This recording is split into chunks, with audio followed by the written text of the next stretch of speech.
Hey guys, Steve Tony here, and I am back with a new video.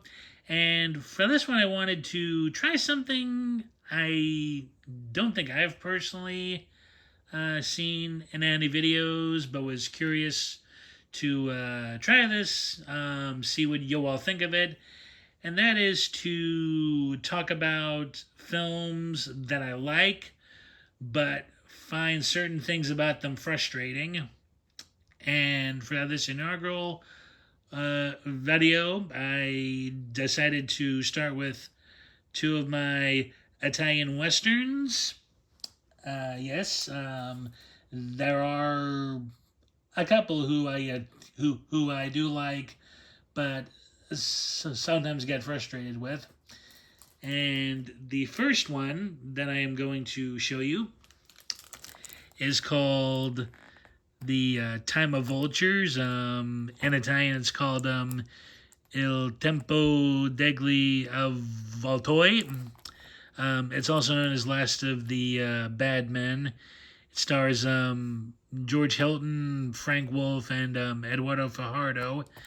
And basically, the story is about a fella named Kutosh. He's something of a playboy. He's been fooling around with one too many of his fellow workers' wives, and they start beating the crap out of him over it. And his employer is also frustrated by this. And the final straw is hit when the guy's wife tries to seduce him, only to be rebuked, and she tells him he tried to come on to her. So he takes off.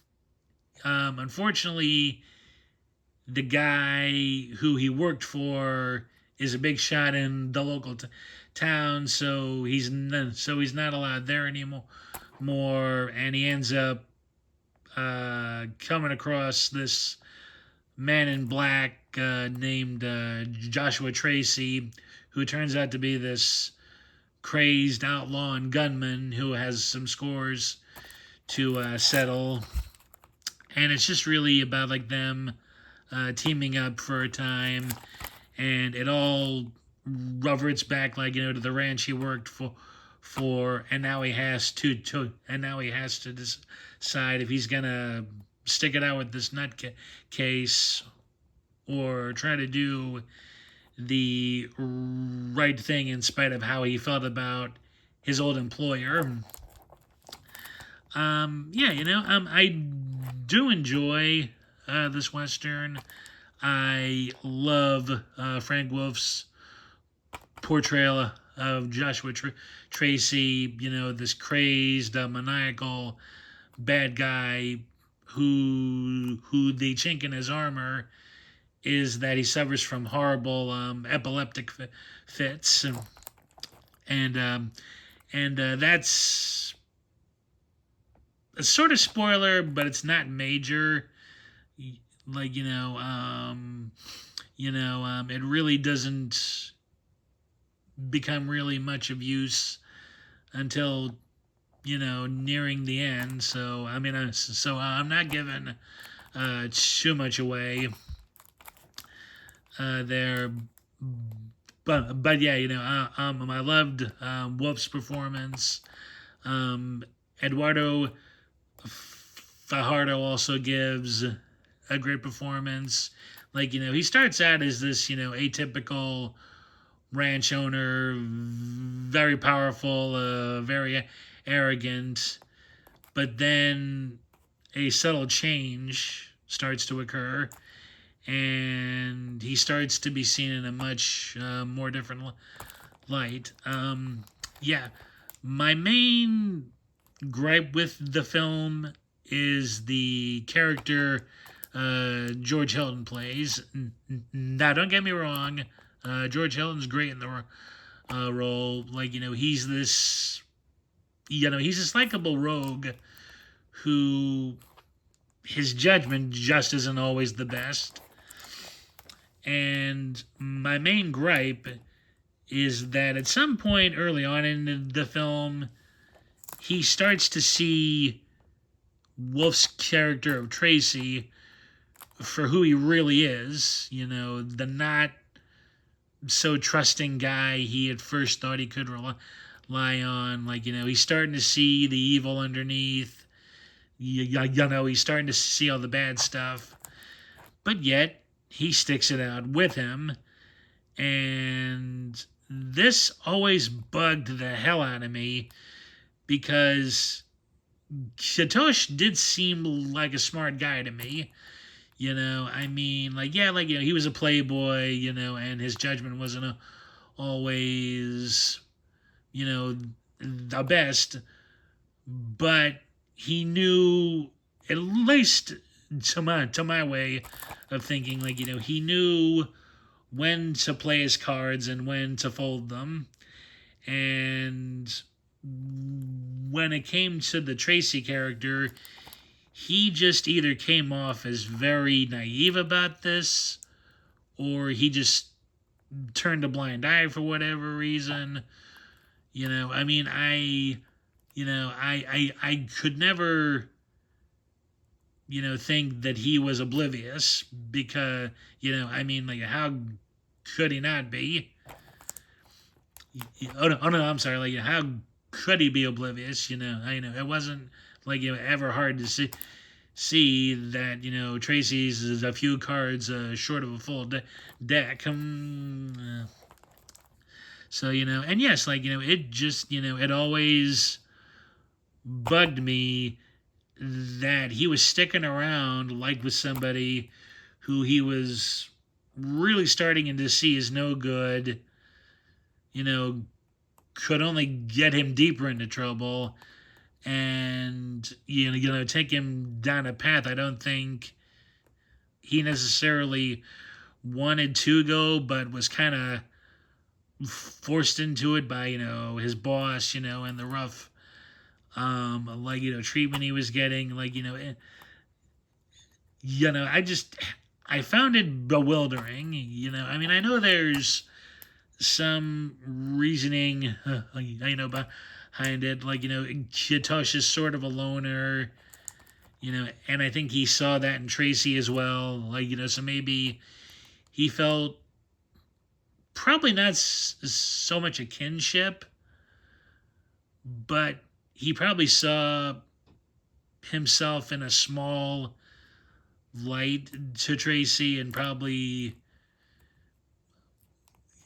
felt that this is who he ought to be hanging around with, because it's clear every guy in town's jealous of him for his looks and charisma. All the ladies are fawning over him, so maybe he thinks his only way of being able to come and go as he pleases is to hang out with some other loner, even if that guy's wanted for however amount of money he is, and he's a borderline nut job.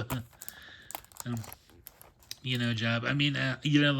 That thought always crossed my mind. And while it's a fair theory, it just it doesn't, I think, fully answer the question that was in my mind about it. About it. And I'm sure, that there's a multitude of of other reasons, his feelings of, I guess, choosing a certain things or whatever. Yeah, it doesn't deter my enjoyment of the Western. It just bugs me. It's the one, friendship slash allegiance I could never fully wrap my head around. It just bugged me that something bad happening with hanging out with this guy, it was gonna happen to the lead, and he probably saw it coming, to a certain extent. And I don't know, he either just ignored it, or maybe he genuinely thought, he had the upper hand to a certain degree, or that maybe he could outthink him, and avoid trouble. There's just a slew of questions there. And the fact I still can't figure it out or give a proper, explanation to, just satisfy myself has always frustrated me. But I mean, other than that, this is an enjoyable Italian Western. It's a smaller production, but there's a really strong story to it and really strong characters. So you won't be bored watching this. But just Tosha's reluctance to separate from Tracy when he knew he was no good and was just gonna lead to a crap ton of bad for him. It just it always perplexed me. I just I don't know how to say it in any other words. That's just how it's coming out of me. So yes, that is Time of Vultures, aka Last of the Bad Men, and excuse me, and the other, and this might actually surprise a few people. I picked for having frustrating elements, and that is Day of Anger. Probably one of Lee Van Cleef's best performances in the genre after his Sergio Leone films and the Big Gun Down. This is probably one of his quintessential roles. And that's a great film in the genre. And of course, for those who haven't seen the film, it's about a fella named Scott Mary, who's essentially this town's whipping boy. He's always picked on because his mother was one of the prostitutes of the town, and nobody knows who his father is.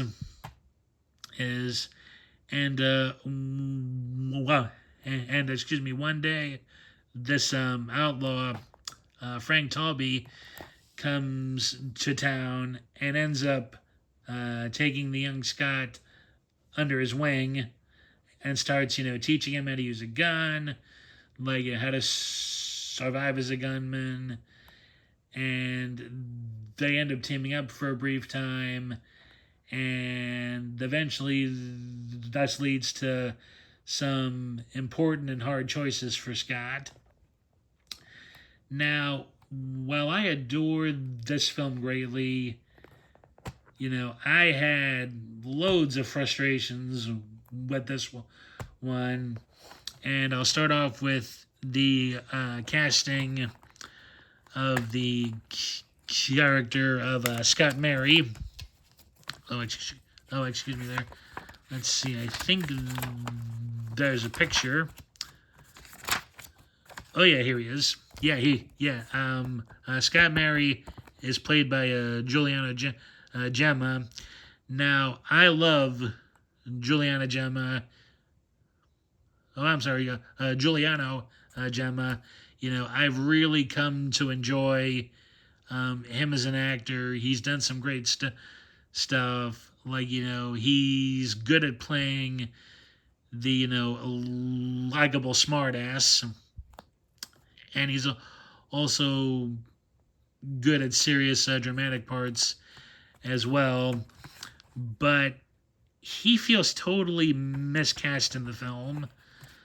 I do know from an interview on the special features with director, co-writer Tonino Valeri, that he wanted the Swedish actor Luke Castell for the part, but Gemma had a silent partnership in the Italian studio that was funding the film, and he liked the script, so he was kind of cast to appease certain people, and don't get me wrong, he does his absolute best with the parts, but his look, how he carries himself, generally, that just doesn't feel like a guy who lets himself get pushed around. I can't see a General Gemma character taking that abuse. Especially from the bartender character of Abel Murray. I mean, any other character Gemma has played, he would have grabbed Abel Murray by the collar, slapped him around a couple of times, and then warn him to never put his hands on him ever again. Again, and he'd probably take off like a scared rabbit, Murray. Yeah, he just Gemma. He doesn't just fit the character, and he does try very hard, and I really hate saying this about Gemma, because I've really come to enjoy him as an actor. But he was, completely miscast in the part, and oh yeah, like speaking of characters like Abe Murray, I found the entire townspeople in this film just to be utter jerks, and and some even borderline pathetic. The sheriff allows Scott to get beat up. He doesn't do his job there. All of the store owners pick on him, make fun of him. These aren't people I'm able to sympathize with. Especially characters like Abel Murray, Judge Clutcher, the banker whose name escapes me or whatever. There's just nothing likable about it. Anybody in this town, save for oh jeez, oh gosh, oh who is he? Whoop, hold on a minute. Yeah, here we go. Let's see if I can find him here. Oh yeah, Jose Calvo is Blind Bill. Yeah, Bill is really the only person in the town I like, because he actually, treats Scott well. He sees him as a friend. And you do care about Bill, and his predicament. And the worst offender to me, in the film, is the character of Murph Allen Short, aka Murph Allen the Wise.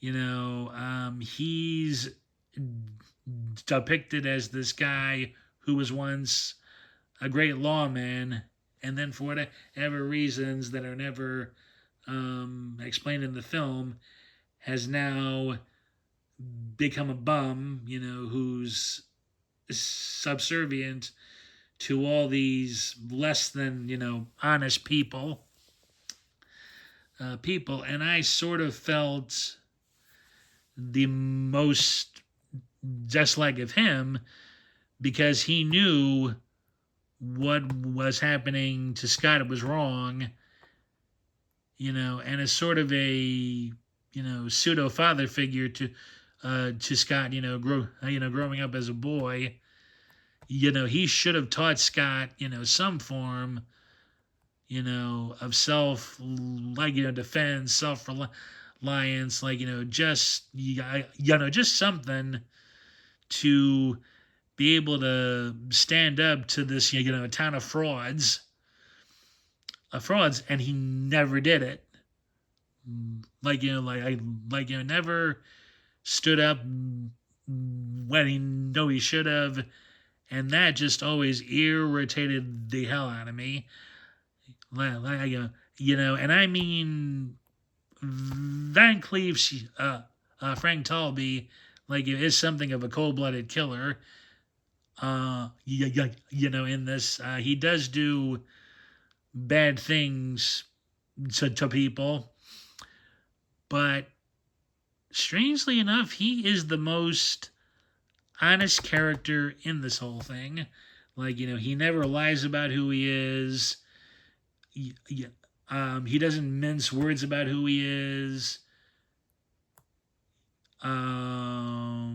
He may or may not have some regrets. We don't know. But he's the only one who comes into town and doesn't see Scott Mary as a nuisance. He actually tries being friendly to him. He offers him advice here and there. And he does sort of begrudgingly take Scott under his wing. But he's doing all of the stuff that I always felt Murph should have been doing for Scott and didn't. And even though Talby's a bad guy, he gives Scott what he's always needed. He gives him confidence. He gives him, purpose. He gives him strength to not cower in fear, and to not let anybody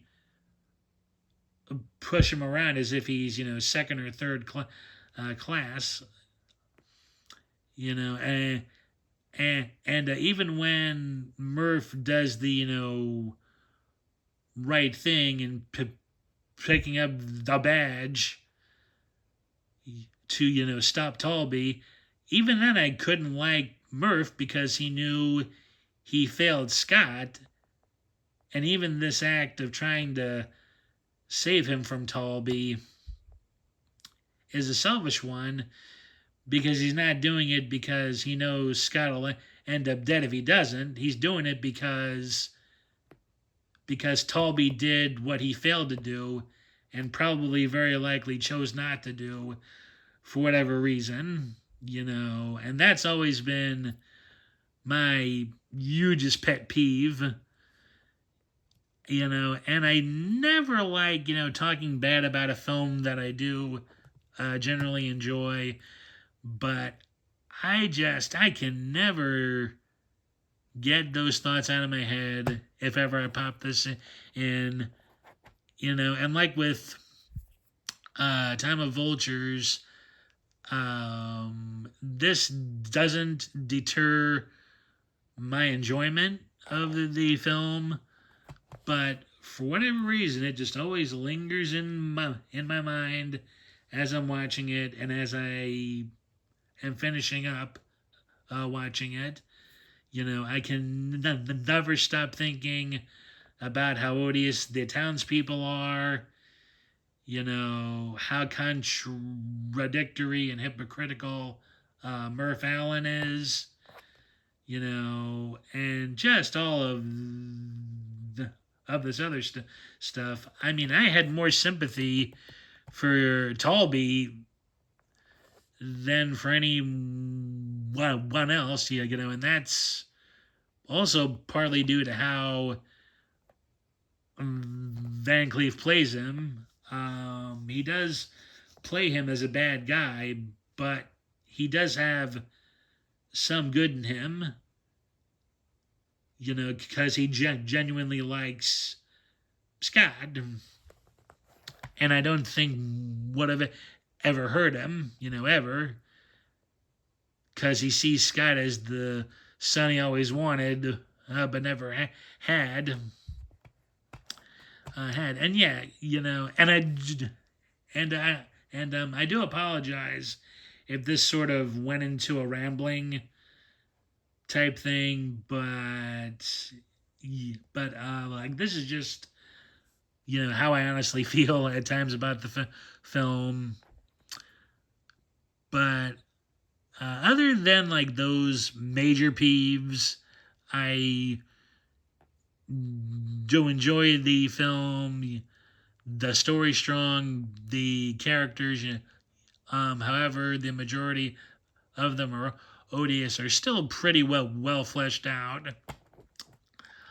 And there's quite a few solid action sequences, including a duel done on horseback that's very well photographed and shown.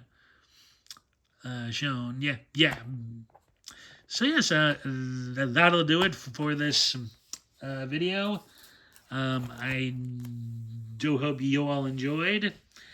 If you've seen either of these films and had a similar opinion to my own, please let me know in the comments. If y'all felt differently about either or both films, if you haven't seen them yet and you've been intrigued on some level to check them out through this video, just please leave those comments